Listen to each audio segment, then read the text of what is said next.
the need to move money from place to place, the cost of doing so, the overhead, as you put it, makes me think, believe it or not, of Bitcoin, because some people have said, hey, Bitcoin is the answer to those problems. Are you a believer? Well, Bitcoin is exciting because it shows how cheap it can be.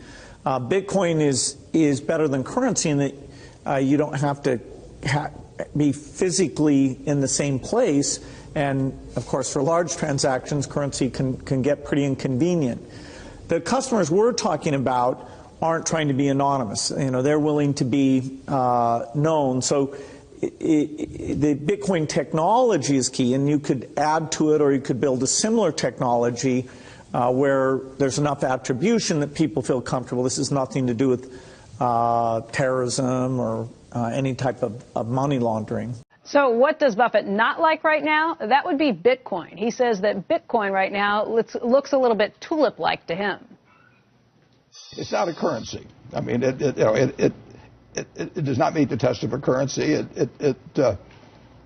I wouldn't be surprised if it's not around in 10 or 20 years. Why does it not meet the definition of a currency? Well, because people say, well, I'll sell you goods in Bitcoins, but they change the price of those every time the price of the dollar changes in relation to Bitcoin. They're pricing off the dollar. They could say, well, I'll sell it to you in barrels of oil. But if they every time the price of oil changes, they change the number of barrels you have to have. That's not your oil is not the currency. The other technology breaks Orwell's dictum.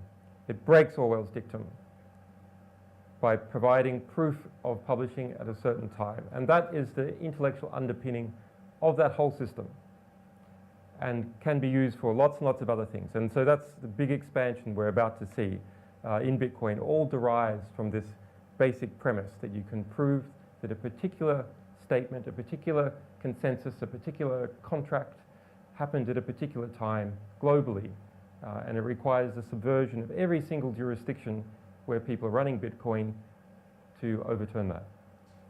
Am I right in understanding that you're saying that the Bitcoin architecture has applications far beyond the economic role that Bitcoin can play, and that architecture is very strengthening to the life of information in the digital space, making it less vulnerable to the kind of mischief you talked about in Russia or elsewhere? Is that what you're saying? Exactly, exactly. That underlying architecture can be used for publishers, for example, so that, as an example, we are starting to use Bitcoin WikiLeaks, stuffing our cryptographic keys of stuff that we publish. So we prove that we have published stuff at a particular time by stuffing it in Bitcoin, in the blockchain. And then if someone were to come and try and modify the material that we've published to take out particular parts, that would be detectable. Do you think Bitcoin will be disruptive in that way? I mean, now it's a speculative currency. Will it be something that will be what normal consumers will use and will disrupt the banking industry? My opinion of Bitcoin is that, I think Bitcoin is probably a good thing, but it's essentially,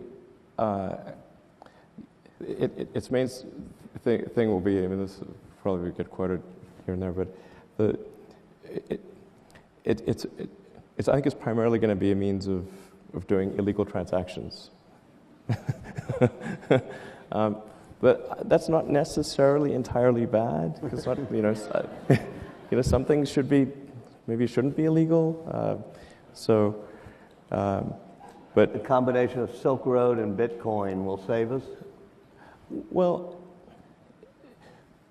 it will be useful for legal and illegal transactions. Otherwise, it would have no value as a use for legal transactions, because you have to have a legal to illegal bridge. Yeah.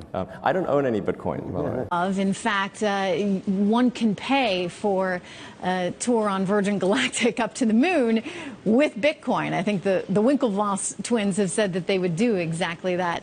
You think this is a currency that's really going to work eventually? Well, I think it is working, and there will be other currencies like it that may be even better. But in the meantime, there's a big industry around Bitcoin, and people have made fortunes out of Bitcoin. Some people have lost money out of Bitcoin. It's volatile. It's volatile.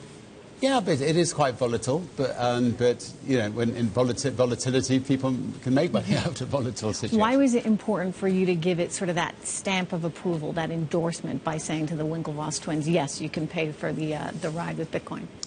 Because I'm not foolish. I mean, if people have got lots of Bitcoins and they want to go to space, I'd much rather they spent that money on our spaceship.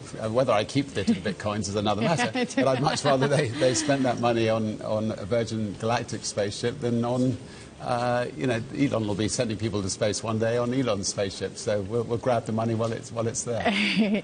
Elon versus